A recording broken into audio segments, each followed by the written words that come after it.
नमस्कार, आदाब। मैं एहतशामुल हसन आज की बड़ी खबरों के साथ। दिल्ली में बाढ़ का खतरा मंडराया। यमुना का जलस्तर 207 मीटर, 10,000 से अधिक लोग सुरक्षित स्थानों पर। दिल्ली हाई कोर्ट का आदेश, ईवी खरीदारों को लंबित सब्सिडी तुरंत मिलेगी। नीट पीजी 2025 पारदर्शिता पर सुप्रीम कोर्ट में सुनवाई 4 सितंबर को। बिहार सरकार की नई पहल, दिव्यांगजन अब अपने व्यवसाय शुरू कर सकेंगे। मुख्यमंत्री उद्यमी योजना के तहत वित्तीय मदद। खबर दिल्ली से है। दिल्ली में बाढ़ की गंभीर स्थिति पैदा हो गई है। दिल्ली में बाढ़ की चेतावनी दी जा रही है। यमुना नदी का जलस्तर 207 मीटर तक पहुंच गया है।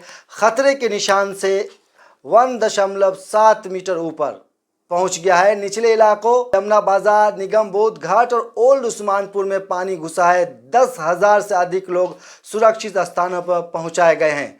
प्रशासन ने उच्च सतर्कता जारी की है। एनडीआरएफ राहत कार्यों में जुटा हुआ है और मौसम विभाग अगले 48 घंटों में और भारी बारिश की चेतावनी दे रहा है। यमुना नदी के जलस्तर में वृद्धि के कारण दिल्ली के कई निचले इलाकों में बाढ़ आ गई है, जिससे हजारों लोग बेघर हो गए हैं। लोग राहत शिविरों में शरण लेने को मजबूर हैं।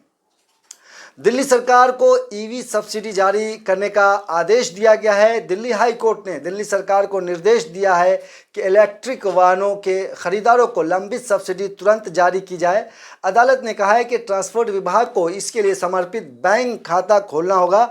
अब तक 78,000 लाभार्थियों को 189 करोड़ से अधिक की सब्सिडी मिल चुकी है, लेकिन 48 करोड़ लंबित है। दिल्ली सरकार का लक्ष्य है कि शहर में 25% नए वाहन इलेक्ट्रिक हों और प्रदूषण कम किया जा सके।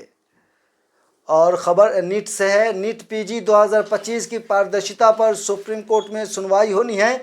नीट पीजी 2025 की परीक्षा के बाद छात्रों ने सुप्रीम कोर्ट में जनहित याचिका दायर की है। उनका आरोप है कि एनबीईएमएस ने केवल प्रश्न आईडी के आधार पर उत्तर कुंजी जारी की है, जिससे पारदर्शिता प्रभावित हुई है। सुप्रीम कोर्ट ने इस मामले की सुनवाई 4 सितंबर 2025 को तय की है।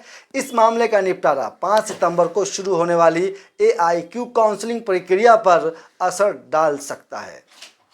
खबर बिहार से है। राज्य सरकार ने दिव्यांगजनों के लिए मुख्यमंत्री दिव्यांगजन उद्यमी योजना शुरू की है। इस योजना के तहत विशेष रूप से सक्षम व्यक्तियों को 5 लाख ब्याज मुफ्त ऋण और 5 लाख की सब्सिडी दी जाएगी, यानी कुल 10 लाख तक की वित्तीय सहायता दी जाएगी।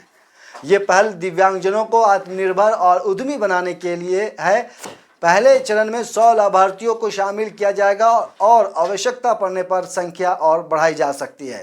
सामाजिक कल्याण विभाग की सचिव वंदना प्रियासी ने कहा है कि ये योजना दिव्यांगजनों को व्यवसाय स्थापित करने और रोजगार के अवसर बढ़ाने में मदद करेगी। इच्छुक दिव्यांगजन अब संबंधित विभाग की वेबसाइट या नज़दीकी कार्यालय से आवेदन कर सकते हैं और इस योजना का लाभ उठा सकते हैं। बिहार सरकार की ये पहल दिव्यांगजनों को आर्थिक और सामाजिक रूप से सशक्त बनाने की दिशा में एक बड़ा कदम है।